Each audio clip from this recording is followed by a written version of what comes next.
అందరికీ నమస్కారం అండి. ఈరోజు ఇంకో మంచి కథ తెలుసుకుందామా? డాక్టర్ మజ్జి భారతి గారు రచించిన 'బరువు' అనే కథను విందామా? ఏమిటి, పిల్లలిద్దరిని మీ అత్తగారి దగ్గర వదిలి వచ్చావా? ఆశ్చర్యంగా అడిగింది సుజన. నవ్వుతూ తలూపింది వనజ. ఒకరోజు అత్తగారి దగ్గర పిల్లవాడిని వదిలి వస్తే మరుసటి రోజు తను వెళ్ళేసరికి తన ఇంట్లో కనిపించే దృశ్యం గుర్తుకొచ్చింది సుజనకి. ఇంటి నిండా తిని పడేసిన కుర్కురే ప్యాకెట్లు, ఐస్ క్రీం కప్పులు, చాక్లెట్ రేపర్స్, మ్యాగీ ప్యాకెట్లు, ఇంకా అలాంటి చెత్త చెదారం. ఇదేమని అడిగితే, నువ్వెలాగో తిననివ్వవు, పోనీలే ఒక్కరోజే కదా అని దీర్ఘం తీస్తుంది అత్తగారు. పోనీ సరిపెట్టుకుందామనుకుంటే, నానమ్మకు నేనంటే చాలా ఇష్టం, అందుకే నాకిష్టమైనవి కొంటుంది, నువ్వు ఎప్పుడు కొనవు, నువ్వు బ్యాడ్ అంటూ కొడుకు మాటలు. పిచ్చెక్కిపోతుంటుంది సుజనకు. కొడుక్కి ఏదైనా కాస్త బుద్ధి చెప్పబోయేసరికి అత్తగారు అడ్డం పడిపోతుంటారు. పోనీలే, చిన్నపిల్లవాడు, పెద్దయ్యాక వాడికే తెలుస్తుందిలే అంటూ. అది వాడి మీద ప్రేమో లేక తనను సాధించడమో ఇప్పటికీ అర్థం కాదు సుజనకు. పోనీ పిల్లవాడిని తనతో తీసుకుపోదామంటే ఎల్కేజీ యూకేజీలకే క్లాసులు పోతాయని, ఇలాగైతే కష్టం అంటూ టీచర్ల గొడవ. అలాగని ఏ ఫంక్షన్కు వెళ్లకుండా ఒక చిన్న ఫంక్షన్కు వెళ్ళలేకపోతే ఈ జీవితం ఎందుకన్న నిరాశ, నిస్పృహలు. ఈ బాధలు పడలేక ఉన్న ఒక్కడిని ఈ మధ్యనే హాస్టల్లో జాయిన్ చేసేసింది, భర్తకు ఇష్టం లేకపోయినా. ఒక్కొక్కసారి అనిపిస్తుంటుంది, చదువు మధ్యలో మానేసి పెళ్లి చేసుకుని జీవితంలో ఏమి సాధించింది తను? ఏది చేయబోయినా ఇంట్లో అత్తగారి అడ్డం.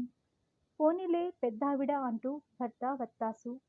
ఏమిటో ఈ జీవితం, ఏదో అసంతృప్తి. అందరూ చాలా ఆనందంగా ఉన్నారనిపిస్తుంది. తనెందుకు అలా ఆనందంగా ఉండలేకపోతుందో? ఏమిటే అంత దీర్ఘాలోచనలో పడిపోయావు? వనజ మాటలకు ఆలోచనల నుండి బయటపడింది సుజన. స్నేహితురాలిద్దరూ చాలా కాలానికి ఒక పెళ్లిలో కలుసుకున్నారు. అందుకని మాటలు తిరగడం లేదు. వనజకేమో గాని మరి కాసేపట్లో విడిపోతామంటే సుజనకు ఇప్పటి నుండే బెంగ మొదలైంది. పెళ్ళైన ఇంతకాలానికి తను తనలా స్నేహితుల మధ్య నవ్వుతూ తుళ్ళుతూ గడిపి మళ్ళీ నిస్సారమైన తన జీవితంలోకి వెళ్ళాలంటే ఏడుపొచ్చేస్తుంది. మా ఇంటికి రావచ్చు కదా, 4 రోజుల నుండి వెళ్దువు గాని, సడన్గా అంది వనజ. అనడమే కాదు, పోరు పెట్టి సుజన వాళ్ళ ఆయనకు ఫోన్ చేసి మరీ ఓకే అనిపించింది. సుజన ఆనందానికి పట్టపగల్లేవు. తీరా వెళ్ళాక చూస్తే సుజన ఇంటికి భిన్నంగా లేదు వనజ ఇంటి పరిస్థితి. ఇంకా పని మనిషి రాలేదేమో, ఎంత జాగ్రత్త పడినా చిప్స్ తునకలు, కురుకురే ముక్కలు అక్కడక్కడ. నవ్వుతూ చూసింది వనజ వాళ్ళ అత్తగారిని. ఏదో పిల్లలు అడిగారని తాను నవ్వుతూ చెప్పారావిడ.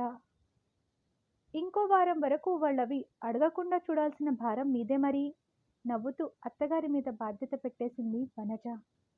అదే తన ఇంట్లో సీను గుర్తుకొచ్చింది సుజనకు. తిని పడేసిన స్నాక్స్ ప్యాకెట్లు ఇంటి నిండా, అవి చూస్తే తనకు కోపం నాశనానికి అంటుతుంది. అసలు తనకు కోపం తెప్పించాలని అత్తగారు అవి తీయకుండా అలాగే ఉంచుతుందనిపిస్తుంది. ఇక అక్కడితో యుద్ధం మొదలవుతుంది. ఈ చెత్తంతా వాడికి పెట్టొద్దన్నానా తను? ఉన్న ఒక్క మగ నలుసునికి నచ్చినది తినడానికి కూడా లేదు ఈ ఇంట్లో. అత్తగారి కౌంటర్. ఎడముఖం పెడముఖం, ఇంకో వారం వరకు, మధ్యలో భర్త. ఏమిటే నువ్వు, నీ ఆలోచనలు? కాసేపు రెస్ట్ తీసుకో, ఈలోగా నేను వంట చేసేస్తాను. వనజ మాటలకు ఆలోచన నుండి బయటపడింది సుజన. భలేదానివే, రెస్ట్ తీసుకోవడానికా నేను వచ్చింది? పద, నేను కూడా వంటగదిలోకే. వనజను అనుసరించింది సుజన. వనజ వాళ్ళైనా ఆఫీస్లోనే లంచ్ చేస్తాడట. ఆడవాళ్ళు ముగ్గురు డైనింగ్ టేబుల్ దగ్గర కూర్చున్నారు. వేపుడు చేశావా? వంకాయ టమోటా ముద్ద కూర చేయవలసింది, బాగుంటుంది అంది వనజ అత్తగారు. ఈసారి చేసుకుందాంలేండి, నవ్వుతూ చెప్పింది వనజ. ప్రయాణం చేసొచ్చి వంట చేసి పెడితే ఆనందించాల్సింది పోయి ఇంకా ఏదో ఉంటే బాగుండునన్న వనజ అత్తగారి మాటలకు సుజనకు నిజంగా కోపం వచ్చింది. ఆవిడ ఏదో సాయం చేసినట్లు చేసుకుందాంలేండి అని వనజ అనడం కూడా నచ్చలేదు. కానీ తన ఇల్లు కాదు కాబట్టి గమ్మున ఊరుకుంది. భోంచేసి స్నేహితులిద్దరూ నిద్ర కొరిగారు. సాయంకాలం స్కూల్ నుండి వచ్చిన పిల్లలిద్దరూ వనజను వదలలేదు. వంటగదిలో పనిచేస్తున్నంతసేపు వనజ చుట్టూనే తిరిగారు. పనంతా చేసి, "వెళ్ళి నానమ్మ దగ్గర కూర్చొని హోంవర్క్ చేసుకోండి. నేను నా ఫ్రెండ్ డాబా మీదకి వెళ్తాం" అంటే బలవంతంగా వెళ్లారు. ఆశ్చర్యమేసింది సుజనకు. తను ఇంట్లో లేనప్పుడు ఒక గంట వాళ్ళ నానమ్మ దగ్గర ఉండాల్సి వస్తే, ఆ తర్వాత తను ఏం చెప్పినా ఎదురు సమాధానం చెప్తాడు తన కొడుకు. అందుకని వాళ్ళిద్దరూ మాట్లాడుకుంటుంటే ఏ పని ఉన్నా ఆపి మరీ దగ్గరే ఉంటుంది తను.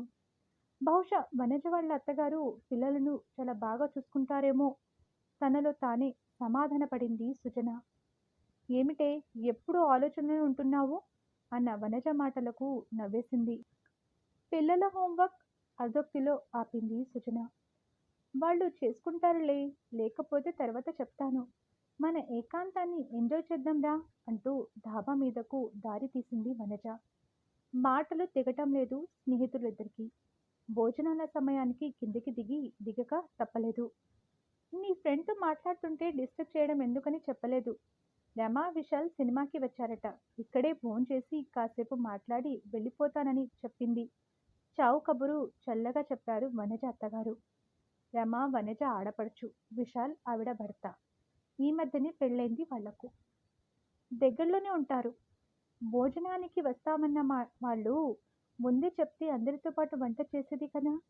పోనీ కనీసం వాళ్ళు చెప్పినప్పుడైనా ఈవిడ చెప్పి ఉంటే ఈసారికి వనజ వంట చేసేది కదా. ఈసురుమంటూ ఇప్పుడు 8 గంటలకి మళ్ళీ వంట చేయాలా వాళ్ళ కోసం? వనజకు డిస్టర్బ్ చేయడం ఇష్టం లేకపోతే ఈవిడే కుక్కర్ పెట్టేస్తే సరిపోయేది కదా. కోపం తన్నుకు వస్తుంది సుజనకు. నాకేలా ఉంటే వనజకు ఇంకెలా ఉందో అనుకుంటూ వనజ వైపు చూసింది. వనజ ముఖంలో ఏ భావము కనిపించలేదు. వాళ్ళు వచ్చి భోజనాలు చేసి వెళ్ళేటప్పటికి అర్ధరాత్రి అయింది. ఇంత చేస్తే ఆ అమ్మాయి ఏదో అమెరికా నుండి వచ్చినట్లు వాళ్ళ అమ్మగారు మరీ బలవంతం పెడితే ఉండిపోయింది రమ. వాళ్ళాయన ఒక్కడే వెళ్ళిపోయాడు. ఈ మాత్రం దానికి ఇంత హడావుడా? ఎదుటి వాళ్లకు ఇబ్బంది అవుతుందన్న ఆలోచన కూడా ఉండనక్కర్లేదా? సుజన మనసు కుతకుతలాడిపోయింది. ఆ తెల్లవారి ఇంకో సీన్. పిల్లలు స్కూల్కి వెళ్ళినంత వరకు వనజ అత్తగారు ఏం మాట్లాడలేదు. ఆ తర్వాత వంటగది చుట్టూ తిరుగుతూనే ఉన్నారు. టిఫిన్ ఏం చేస్తున్నావు? దోశలా? పెసరట్టు వేయకపోయావా? రమకిష్టం. పాపం అదక్కడ చేసుకుంటుందో లేదో. వీలైతే కొంచెం శనగ పనుకుల పచ్చడి చేయరాదు? పెసరట్టుతో బాగుంటుంది. ఇలా కూతురి ఇష్టాల గురించి చెప్తూనే ఉన్నారు. ఇంకా ఆ కూతురు లేవనేలేదు. కూతుర్ని లేపి వదినకు సాయం మనొచ్చు కదా. సుజనకు మండిపోతుంది. తన ఇంట్లోనూ ఇదే తంతు. చూసి చూసి వంట మనిషిని పెట్టేసింది. మీకేం కావాలో వంట మనిషితో చేయించుకొని తినండని చెప్పి. దానికి అత్తగారు ఎంత గొడవ చేసింది. వంటగదిలో అరగంట పనికి 6,000 ఆ వంట మనిషి ముఖాన పొయ్యాలా అని. అంతగా బాధ అనిపిస్తే మీరే ఆ అరగంట వంటగదిలో గడపండి అని సమాధానమిస్తే గింజుకుపోయింది. వనజకు కూడా ఇదే సలహా ఇవ్వాలి నిర్ణయించుకుంది సుజన. వనజ వంటగదిలో నానా హైరాణ పడుతుంటే వాళ్ళాయన రఘు గది నుండి బయటికే రాలేదు. వనజే మధ్యలో కాఫీ, ఆ తర్వాత టిఫిన్ తీసుకెళ్లి గదిలో కాసేపు ఉండి వస్తుంది. గదిలో ఆ మహానుభావుడి అవసరాలేవి తీరుస్తుందో మరి. గదిలోకి తెప్పించుకోకపోతే వచ్చి డైనింగ్ టేబుల్ దగ్గర తినొచ్చు కదా. ఇదేమన్నా రూమ్ సర్వీసా? బయటికొస్తే భార్య ఎంత కష్టపడుతుందో తెలుస్తుంది కదా. అబ్బే అంత పాట. వీళ్ళ అవసరాలు తీరితే చాలు, ఇంకేమీ పట్టించుకోరు. పళ్ళు పటపట కొరుకుతుంది సుజన. భోజనాల వేళ ఇంకో సీన్. కూతురేదో చంద్రమండలం నుంచి దిగొచ్చినట్టు వాళ్ళమ్మగారు చేసిన హడావుడి ఇంత అంతా కాదు. ఇది వేసుకో, అది వేసుకో, అక్కడ వండుకుంటావో లేదో, వదిన బాగా చేస్తుంది, ఇంకొంచెం వేసుకో, ఓ 2 రకాల కూరలు చేయించి పెట్టుకెళ్ళరాదు, ఫ్రిడ్జ్లో పెట్టుకుంటే 4 పూటలు వస్తాయి అని తెగ గారాబం చేస్తుంది ముసలిది. చేయించి ఎవడు చేస్తాడు? ఈవిడ కూతురు లాంటిదే కదా కోడలు. కోడలితో ఎంత పనైనా చేయించవచ్చా? మండిపోతుంది సుజనకు. సాయంకాలం రఘు తొందరగా వచ్చేశాడు. కాఫీ పట్టుకుని గదిలోకి వెళ్ళింది వనజ. బజ్జీలు వేయమంటాను వదినను, నీకిష్టం కదా. జంతికలు కూడా కొద్దిగా చేయమంటాను, ఇంటికి తీసుకెళ్ళు, 4 రోజులు తినొచ్చు కూతురికి చెప్తూ వాళ్ళ అత్తగారు హడావిడి పడిపోతున్నారు. ఆ మాటలు విన్న సుజనకు, ఆ బజ్జీలో జంతికలో మీరిద్దరు కలిసి చేయొచ్చు కదా, ఖాళీగానే ఉన్నారు కదా. అనేయాలంత చిరాకు వేసింది. ఏదో ఫ్రెండ్‌తో 2 రోజులు గడిపితే ఇంట్లో గొడవలు మర్చిపోతానని వస్తే, రామేశ్వరం వెళ్ళినా శనీశ్వరం వదలెళ్ళినట్టు ఇక్కడ అత్తగారి ఆరళ్ళే. ఎక్కడైనా కోడలతో చాకిరీ చేయించడమే. ఈ కోడళ్ళ జీవితాలు ఎప్పుడు బాగుపడతాయో! ఇంకెందుకిక్కడ? మా ఇంటికి పోతాను. ఉక్రోషంగా అనుకుంటూ వనజకు చెబుదామని వనజ వాళ్ళాయన గదిలో ఉన్నారన్న సంగతి మర్చిపోయి, దగ్గరగా ఉన్న తలుపులు తెరిచి గదిలోకి వెళ్ళబోయి, లోపల వాళ్ళిద్దరిని చూసి చప్పుడు కాకుండా తలుపులు దగ్గరికి వేసి వెనుదిరిగింది సుజన. 4 రోజులు నాతో గడుపుతామని వచ్చి అప్పుడే తిరుగు ప్రయాణం అంటావేమిటి? ఏమైంది నీకు? లాలనగా అడిగింది వనజ. ఏముందే? అక్కడికి ఇక్కడికి తేడా ఏమీ లేదు నీరసంగా అంది సుజన. తేడా ఏమీ లేదా? కొంటెగా అడిగింది వనజ. గదిలో తాను వాళ్ళిద్దరినీ చూసినట్టు వనజ గ్రహించిందా ఏమిటి? బిత్తరపోయింది సుజన. చెప్పవే? మరింత కొంటెతనంతో అడిగింది వనజ. వాళ్ళాయన దగ్గరకు తీసుకుంటే గారాలు పోతుంది వనజ. ఆ విషయం తను చూశానని ఎలా చెప్తుంది వనజతో? డైలమాలో పడింది సుజన. చెప్పవే? రెట్టించింది వనజ. దాంతో బాగా మండింది సుజనకు. ఏమిటే నువ్వు నీ గొప్పలు? మీ ఆయన దగ్గరకు తీసుకోగానే వంటగదిలో బండ చాకిరీ చేశానన్న విషయం మర్చిపోవడమేనా గొప్ప? కినుకుగా అడిగింది సుజన. లేకపోతే ఆ బరువంతా నెత్తిన పెట్టుకొని మా ఆయన దగ్గర ఉండమంటావా? ప్రశ్నించింది వనజ. అదే తన ఇంట్లో భర్త అలా దగ్గరకు తీసుకోగానే చాలండి సంబడం. భార్యను బాగా చూసుకోవడం తెలియదు గాని దీనికి మాత్రం తక్కువ లేదు అని విదిలించుకోవడం, చిన్నబుచ్చుకొని ఆయన ఆఫీస్కు వెళ్ళడం గుర్తుకొచ్చింది సుజనకు. అయినా నాకు తెలియక అడుగుతాను. భార్య వంటగదిలో ఎంత అవస్థ పడుతుందో ఈ మగవాళ్లకు అక్కరలేదు. కానీ గదిలో మాత్రం ముద్దు మురిపాలు తీరిపోవాలి అక్కాసుగా అంది సుజన. భార్యాభర్తల మధ్య ఉంటే చాలు. బయట ఏం జరిగినా ఎంత జరిగినా మర్చిపోవచ్చు నవ్వుకుంటూ బదులిచ్చింది వనజ. సరే, ఒకటి అడుగుతాను చెప్పవే?